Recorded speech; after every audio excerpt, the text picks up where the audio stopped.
Is it too late to be creative in 2025? For those of you who aren't into art in any way, this may seem like a ridiculous question. However, with the rise of generative AI, it is now a viable question, unfortunately. Generative AI is being used by companies to cut corners without actually passing on those savings to the consumer. For creative people, writers, artists, game developers, what have you, this means fewer jobs. But what really is generative AI? Generative AI is basically the laziest form of stealing you could possibly think of. AI is just a fancy way of stealing work from other people and then Frankensteining it together into some new abomination. Generative AI doesn't create anything. That's why it's called generative AI and not creative AI. AI treats everything like it's public domain, even when it's not, and doesn't seek consent or permission at all when it's stealing all of these works. Things generated by AI can't even be copyrighted because copyright is for intellectual properties, and there's nothing intellectual about something generated from AI. But here's the thing, whenever AI is used to generate something, more often than not, it is of terrible quality. It doesn't look very good, it doesn't sound very good, and the reason for that is simple.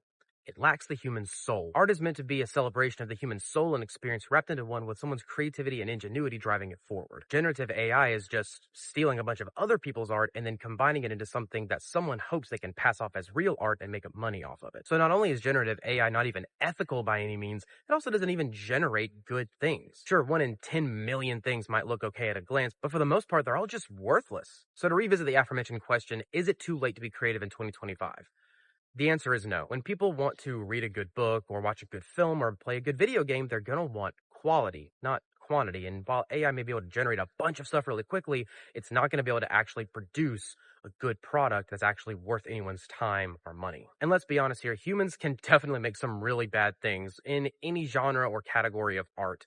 That's not being questioned here. Lots of big companies right now are trying their best to push generative AI because it's the cheapest way for them to make a product, yet they're not actually passing on that savings to the consumer. But some of these big companies are actually trying to hide that they're using generative AI. And why would they hide it if it's supposed to be a good thing, as some of them claim?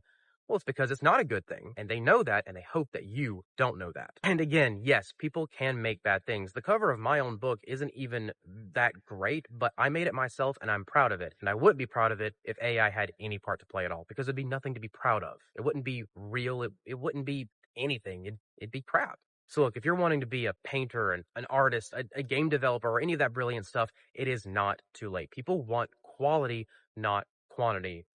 A human can give them quality where AI can't. That's just a fact. Don't let these big companies and all these other people scare you into thinking that AI is the future. AI is a fad.